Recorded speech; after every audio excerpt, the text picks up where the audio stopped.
First time ko ulit kakain dito sa table namin. Lagi kami nag-aaway na. Pinasaya mo pa ako tapos hindi naman pala ko talaga napigilan. Super iyak talaga ako.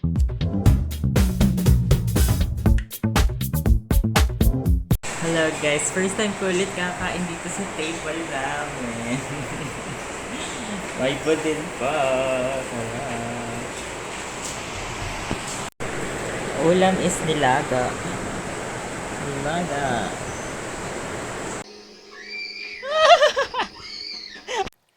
Hi guys! I'm so excited kasi we're finally back. And yeah, I can't wait to do a lot of things. Of course, go out sa mall and mag-grocery. Siyempre, kailangan namin mag-replenish ng mga stocks, ng mga food. At siyempre, mag-nood ng mga K-drama at maraming pang mga movies. Siyempre, makita namin ulit ang mga pamangkin namin. Hindi pa sila bumabalik dito, pero pwede na sila bumalik. At siyempre ang, lumabas. So, puwede na kami lumabas kaya we're very excited. Congratulations to us, we're back and yeah, I'm so excited for a lot of things kaya check it out sa mga susunod na araw. So, but of course kahit puwede na kami lumabas doesn't mean na hindi na kami mag-iingat. Kailangan pa rin siyempre namin mag-alcohol, mag-face mask, and, hindi masyadong magdidikit sa maraming tao, not unless kailangan lang talaga. Kailangan mag-grocery, gano'n. Lalabas lang ng bahay pero hindi lalabas sa labas talaga magagala, gano'n. So yeah, I'm really happy and, so excited to see the outside world. So yun lang po for today. Oh gosh. See you guys again tomorrow.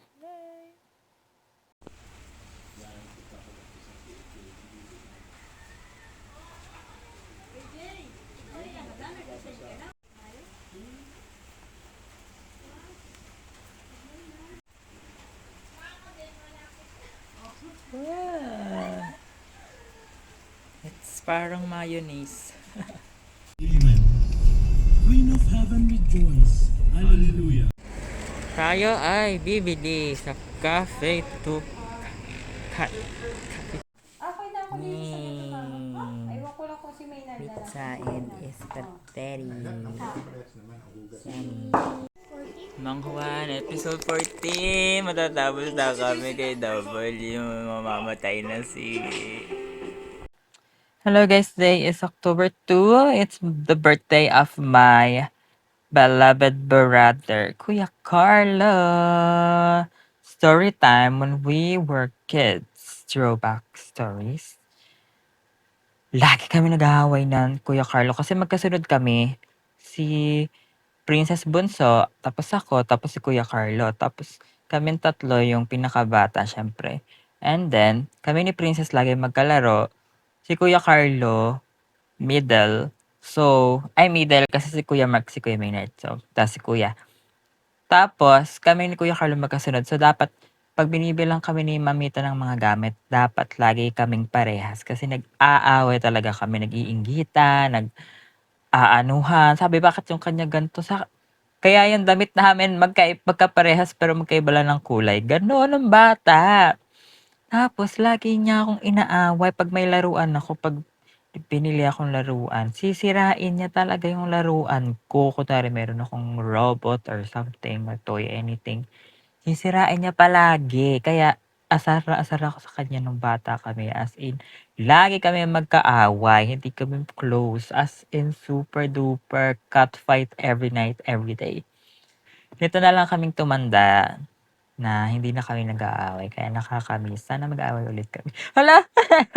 So, yun. Happy birthday, Kuya Carlo. And ingat kayo dyan ni Ate Yayan sa Dubai. And sana pag wala ng COVID, makauwi na kayo. And para mag-away na ulit tayo. So, yun lang naman. And makaka-celebrate pa kayo dyan ng birthday. Sana maka-celebrate ka dyan ng birthday. Kasi nung lumaki na siya, lagi siya nalilibre ng food. Lagi siyang, kunyari sasabihin niya, AJ, gusto mo ng McDo? Tara, order tayo. Ganon. Tapos, ikaw magbabayad. Lagi siyang gusto niya kumain, yun si Kuya Carlo. Lagi niyang gusto kumain kaya ang taba-taba, laki ng tiyan. So, yun lang naman. Happy birthday, Kuya Carlo. Magpapayat ka na, magpalit ka na ng tiyan, please. Para hindi ikaw ang mapagkamalang buntis sa inyo ni Ate Yael. So, yun lang po. And see you guys again tomorrow. Bye! Barbecue ang food. Sarap. Nanood kami last episode ng W. Sa wakas matatapos na namin, di ba? After 10 years. First time na ulit namin manonood after, ano yun? 23 days. Yes, and ito, tikman natin ang Choco Star. Kasi ito na lang yung natira sa aming huling grocery. Last episode na. Yes, magre-restock na ulit kami sa Sunday. Hello guys! Dahil kanina nanood kami last episode ng W and wala na kaming chichirya. Naubos na namin ng chichirya and nakakaloka kasi yun na lang yung remaining stocks namin kasi bago kami magkaroon ng COVID kaya baka sa susunod na araw mag-ano kami.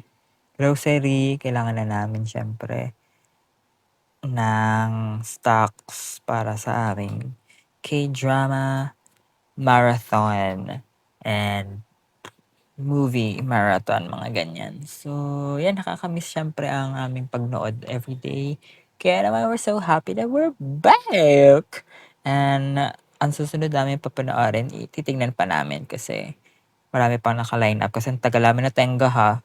3 weeks kaya kaming walang nood-nood ng K-drama, nakakaloka. So, ayan, madaming aabangan and yeah, that's all for today. See you guys again tomorrow. Bye! Hello guys, today is Operation Linis or anong tawag dun? Yung igaganon mo, ikikilin ko yung room. Ano bang tawag dun? Isasanitize. Yan, isasanitize ko yung room. Kasi I'm officially malaya. Of course, yes. 3 weeks na akong simula nagkaroon ng vaccine. Vaccine no. COVID. So, I'm already free. So, let's make linis of the room. Siyempre, I have to remove the covers and palit na the sheets of my kama kasi, dirty. Ew.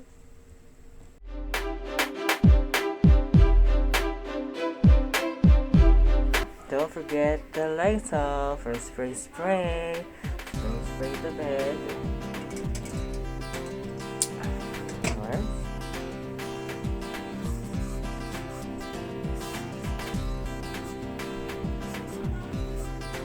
Ganun.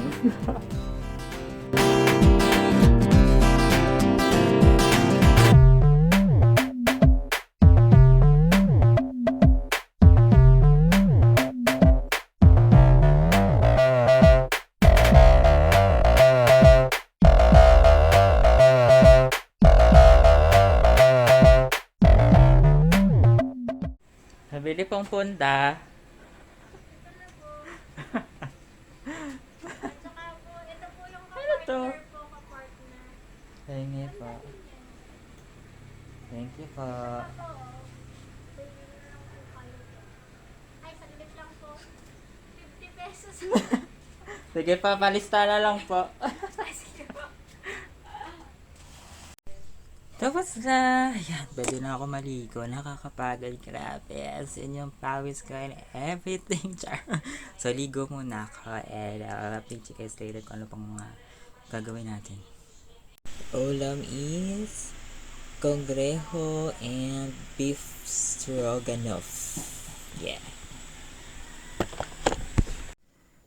Mang Juan, chicken skin. Nanood kami ng extra ni Vilma Santos with Ate V extra. Yo, Ate V.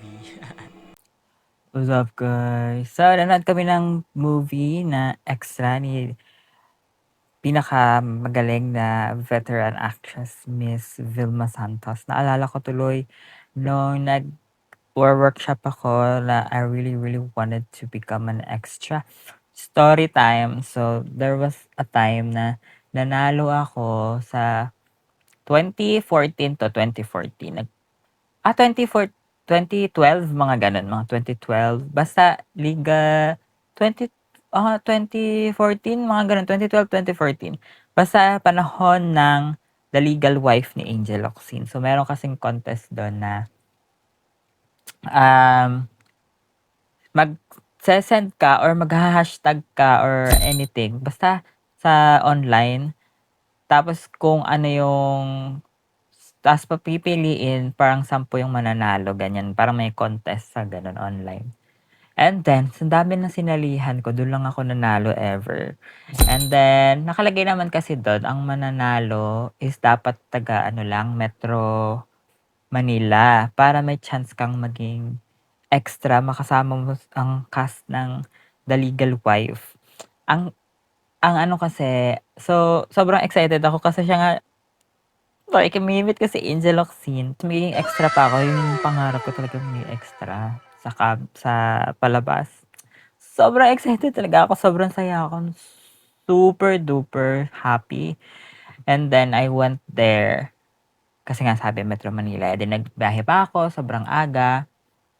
From Lucena to Manila to Quezon City. Then pagdating ko doon, hindi ko alam kung sino kokontak ko. So yung Twitter. Nagtanong ako sa staff ng ABS, nasa ABS na ako. Sabi, paano po yung, saan po dito yung meet up ng mga nanalo, ganyan. Sabi, wait lang ha, hindi kasi namin alam. Hindi daw nila alam. So, tinanong ko yung Twitter, yung parang, doon, yung nag-announce ng winner, ganyan. Sila nasagot. Tapos alam nyo, sobrang frustrated. Yung, alam niyo ba yung Pinoy Exchange? Yan yung thread ng mga palabas dati. Nagtanong na ako doon kasi nga wala nasagot. Meron akong isang kasama na nanalo din. Parehas kami naghahanap, nag-meet kami sa cafeteria ng ABS. Parehas kami naghahanap ng kung saan yung venue or paano kami makakasama din sa sa program kasi nga nanalo kami, winners nga kami. Sabi daw is nakaalis na daw yung van. So parang hindi man lang kami kinontak, ganun yung mga winners. So parang naiwan kaming dalawa. Alam mo, sobrang grabe. Ang tagal ko nag-antay dun from umaga hanggang tanghali. Wala, nag-aantay ako kung anong nangyayari. Tapos sabi nga, nakaalis na daw. So, sobrang lungkot ko talaga kasi from super duper happy, super duper excited at matutupad na nga yung pangarap ko. Tapos ganun, bigla na lang hindi natuloy. Kaya alam niyo na mala drama sa MMK kasi nung pauwi na ako ng MRT simula Quezon City para Pasay. Pasay ba 'yun? Oo, Pasay. Dun yung terminal ng bus pa Lucena. Sakay lang ako ng MRT tapos baba na ako, nasa baba na yung terminal. So, alam niyo pagdating ko dun sa MRT, sobrang lungkot ko, sobrang inis ko. Hindi man lang kami kinontak. Chance ko na ma-meet si Angel at maging extra talaga. Napaiyak talaga ako. Sabi ko, habang nasa MRT ako, sabi ko, bakit ganun? Sobrang saya ko pa naman. Tapos hindi naman natuloy. So, sobrang disappointed ko na parang, ba't naman po ganun, Lord? Pinasaya mo pa ako, tapos hindi naman pala mangyayari. Sobrang iyak ko talaga sa MRT, di ko napigilan. Tapos yung mga tao nakatingin sa akin, hindi ko talaga napigilan. Super iyak talaga ako ng malala. As in, hindi ako may iyak public ha. Never ako umiyak. Pero yun talaga, super iyak talaga kasi nga sobrang pangarap ko kasi talaga yun. Tapos hindi naman natupad. Kaya alam na yun, yung feeling na sobrang ito na yun pero hindi pa rin natupad. Tapos minsan lang ako manalo. Ito na nga yun, minsan lang ako manalo. Hindi pa na nangyari. So, ayun. Kaya, yun, nakakalungkot lang. Kaya, ginol ko talaga na sa susunod kailangan matupad na siya. Ay, nagpapalit pala to. Sa susunod kailangan matupad na yung pangarap ko maging extra kasi grabe talaga yung sakit na dinaras ko ng puso ko talaga, durog na durog talaga as in, malala. So, meron pa akong experience yung nag-workshop naman kami. So, siguro bukas na lang kasi medyo mahaba na siya. So, yun lang naman. So, ang natutunan ko dun is huwag ka masyadong maging masaya hangga't wala ka pa dun sa mismong event. Ang ginawang scene na yon, yung mga nanalo is nandun sila sa beach, tas dun niya nalaman ni Angel na may kabit si ano, si Jericho. Yung ginanon niya yung necklace. Sabi, kanina to? Yung may mga nakatayo dun. Dun yata yung eksena na yun. Basta sa beach yun is, or sa resort somewhere. So, yun, sayang. Sana nakita niyo ako dun. So, yun lang naman po for today. And yeah, see you guys again tomorrow. Bye! Tocino and itlog na maalat for my breakfast. Ice cream. Yummy. Hello everyone! So, alam niyo ba, pangarap ko maging extra dahil nanood kami ng extra na movie ni Ate V na kung saan dun pinakita kung anong dinaranas ng mga extra at super hirap kasi parang very, ano sila, treated like extra, which is not dapat. Dapat pantay-pantay. Sabi nga, there's no small roles, just small actors, just parang ganun. So, eto naman, nung nag-workshop ako kasi nga bigong-bigo at sobrang hurt ko dun sa experience ko sa The Legal Wife Winners na hindi natuloy.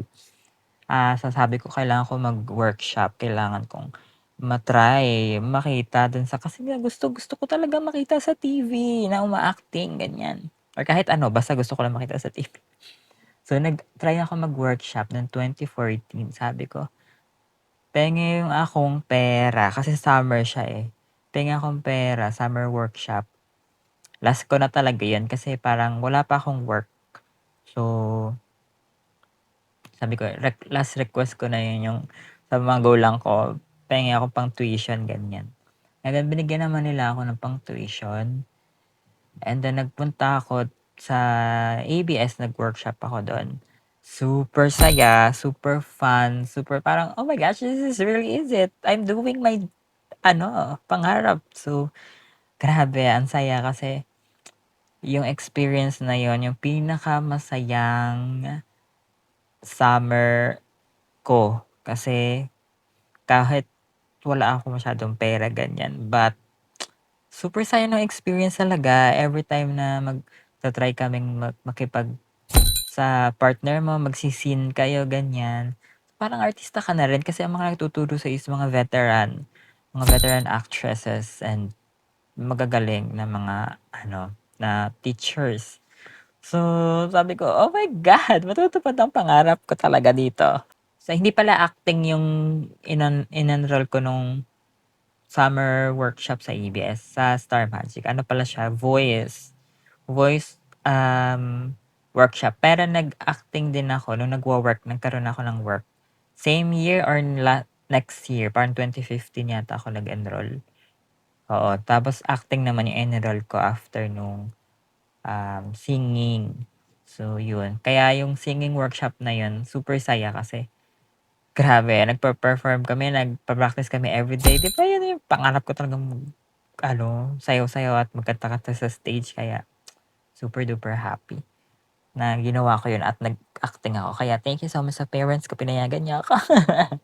Pero alam niyo yung nangyari, merong one time, naghahanap sila ng casting sa baba lang kasi yon ng pinagwo-workshop pa namin. Meron doon parang banana split na episode. So, kailangan ng extra. Eh di, punta kami, uy, meron daw doon kailangan. Sige, tara, tara. Eh, ang kailangan ay girls. Yung mga kasama ko, nakuha sila. Kasi parang, ano lang sila doon eh, super extra lang. Walang bayad as in, parang makikita lang sila doon. And parang may konting lines ganun or hindi ko na malala, basta something. So, ayun, hindi ako nakuha, sayang. Parang everyday kami, every Monday, Wednesday, MWF yata kami doon. Parang ganun yung schedule ko.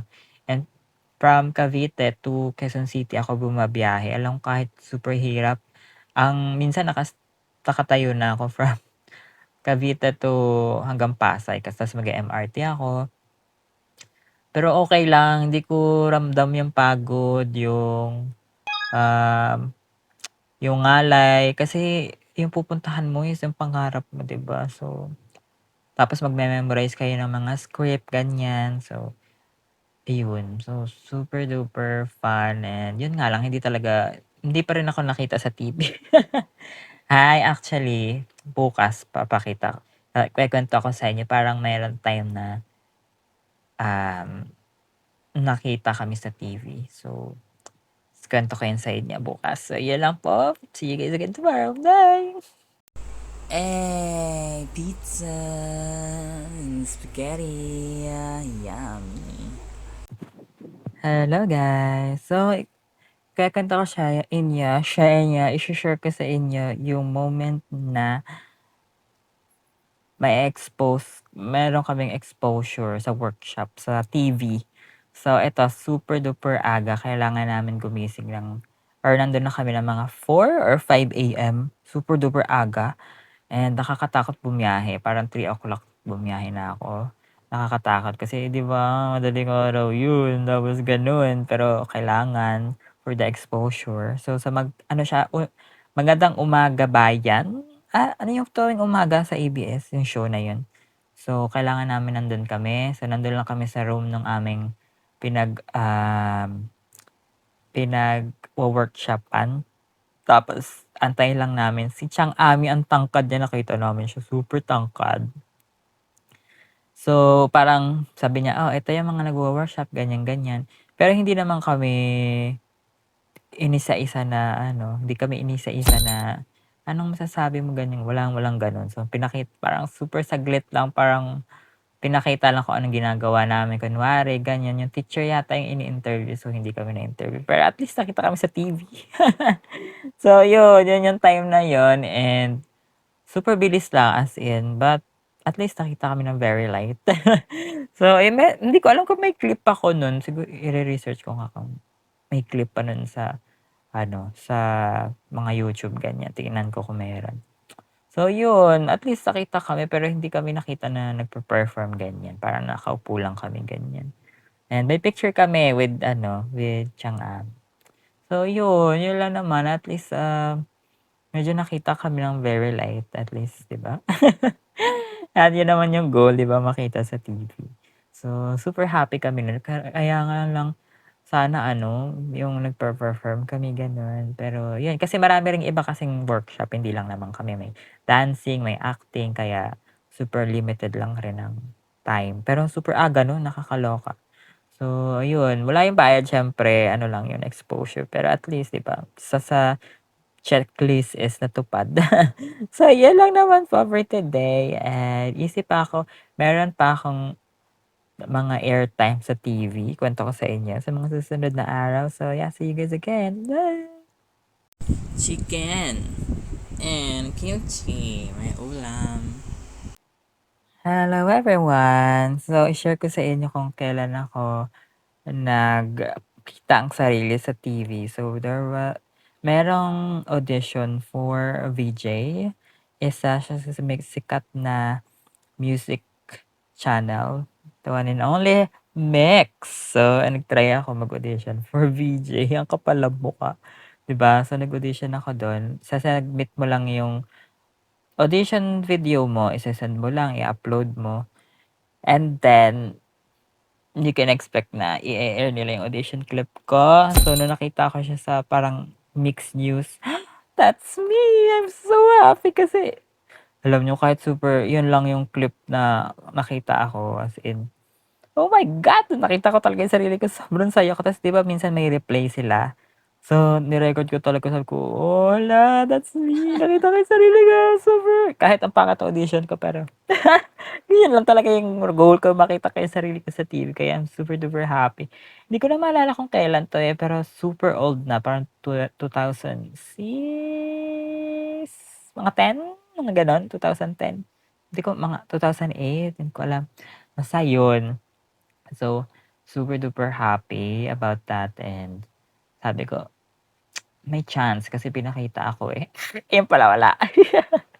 Pero ayun, kahit na hindi ako natanggap or anything, pero I'm super duper happy na nakita ko yung sarili ko kahit ano lang siya, audition tape lang, online lang, hindi ko kailangan pumila dun. So, yeah, yun lang naman experience ko and tomorrow share ko ulit sa inyo meron pa. So, see you guys again tomorrow. Bye! Ulam is estopado. Yeah, sarap. Hello guys! So, share ko lang sa inyo yung mga audition moments ko. Kasi nanood kaming extra and naalala ko lang na naging extra ako sa TV for a moment. So, this time, nag-audition kasi ako sa PBB kasi nga malala gusto ko maging housemate ever. So, ang ginawa ko, kahit malayo yung mga audition place, pumupunta ako para lang makapag-audition. And then pagtapos ng audition, ipe-play kasi yung minsan yung mga clips 'pag nag-start na yung PBB. Bago mag-start yung PBB, pinapakita yung mga audition, mga pila, ganyan. So, inaabangan ko yun kasi baka makita ako. Kasi yun na lang kahit hindi ako matanggap, basta makita ako sa TV, super happy na ako. And minsan nakikita naman tayo kaya I'm super duper happy. Kaya parang okay hindi ako natanggap pero at least nakita ko sa TV ng kahit mga 2 seconds. So, yun lang naman talaga yung parang consolation prize kaya sobrang saya ko na dun, sobrang bago ng kaligayahan ko 'no. Pero at least nakita ko yung sarili ko sa TV kasi yun lang naman talaga yung goal ko, gusto ko makita ko yung sarili ko kaya kahit audition lang yun at least nakikita ako and masaya na ako kahit di ako natanggap. Pero grabe ha, nakakapagod mag-audition kasi kailangan nandun ka na ng super duper madaling araw and then hanggang hapon bago ka matanggap. And then yung bago ka tanungin ng ano ni Direk Lauren, mga 10 kayo, minsan 10 or more than, nakapila kayo. Tapos ang dali nyo lang dun, mga 1 minute lang kayo dun sa mismong interview. And then, pag napili kayo, may second pa na interview. Pero never ako napili. As in, dun lang ako sa first. So, yun. Siguro wala silang makitang special sa akin. Kaya boring, ganyan. May mga tatanong mga random questions sa'yo, ganyan. Ngayon, hindi ko na alam kung paano ba ang audition sa PBB. Hindi ko rin sure. Pero dati kasi ganun. So, ayun. Pila ka malala, ganyan. Tapos wala akong kasama. Ako lang mag-isa. And then, yun, wala. Nothing. Pero masaya naman, pero nakakapagod siya. And parang, hindi ko alam kung, ano, if ever may audition ulit, try ko ba ulit? Siguro ko online, kaya after nun, puro online na yung mga audition na sinalihan ko. Kasi nga nakakapagod pumila at antay, and then, wala namang mangyayari. Siguro kung may kasama, okay lang. Pero kung solo ako lagi, parang nakakapagod na siya. So, yun lang naman po. And tomorrow, I think, ito talaga yung pinaka first ever exposure ko malala sa, hindi sa TV, sa iba. So, yun lang. And see you guys again tomorrow. Bye! Jollibee Burger Steak. Bida ang saya. Hello, hi mabuhay! So, for today's video, i-share ko sa inyo, ito yung pinaka-rurok ng extra, pagiging extra ko. Hindi nga lang siya sa TV, pero dahil sa idol ko, the one and only Beyonce. Alam niyo ba naging extra ako sa album niya? Yes, Bruce! Like, me? I was like 17, 18 years old, mga ganon-ish. Basta panahon to ng Single Ladies. So, alam niyo ba ang Single Ladies ang first ever YouTube video na nag-viral at nag-phenomenon. As in, ang daming nag-upload, ang daming gumaya, ang daming nagsasayaw ng Single Ladies. So, Single Ladies talaga ang first ever viral moment yun ng YouTube. So, dahil doon, so syempre si-upload naman ako ng sayaw ko. Hindi ko pa masyado memorize yung step. Ang baon ko lang talaga is confidence. Yeah, confidence is the key. So, yun, upload ko yung pangat na outfit ko. Noon, naka-green pa ako na skinny jeans, ganyan. Tapos ay, grabe, basta in-upload ko lang siya. Tapos, dun sa, after ilang months, may nag-comment sa, video ko, Sabi mo, "I saw your video in Beyonce's ano, concert daw." Sabi tinignan ko, oo nga nasa screen 'pag nagko-concert si Beyonce, merong mga bago magsimula yung Single Ladies, may mga fan clip, mga ganyan. So, nandun yung video ko. Oh my God! So, every time na pumupunta si Beyonce, nagtutour siya, nakikita yung video ko na parang super saglit lang. Hindi nga lang siya one time, parang two times siya lumabas sa screen. Saglit lang yun, montage kasi siya, yung madaming mga iba-ibang nagsasayaw, ganyan. Pero, di ba, worldwide, nakita yung video ko, kaya, oh my God, kasama ko ni Beyonce, habang nagtutour siya. And then, hindi lang yun, inano pa 'to, naisama pa 'to sa kanyang album. Guys, album niya na I Am Sasha Fierce na DVD, parang gano'n. So, sobrang happy ako talaga. Parang hindi lang siya one time, parang two times. So, para talagang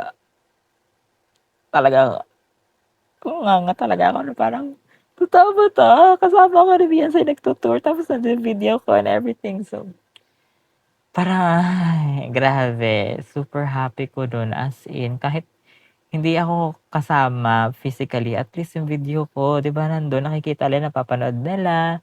So, parang yes! Talagang sobrang saya, ta's idol ko pa yun, super idol ko talaga si Beyonce.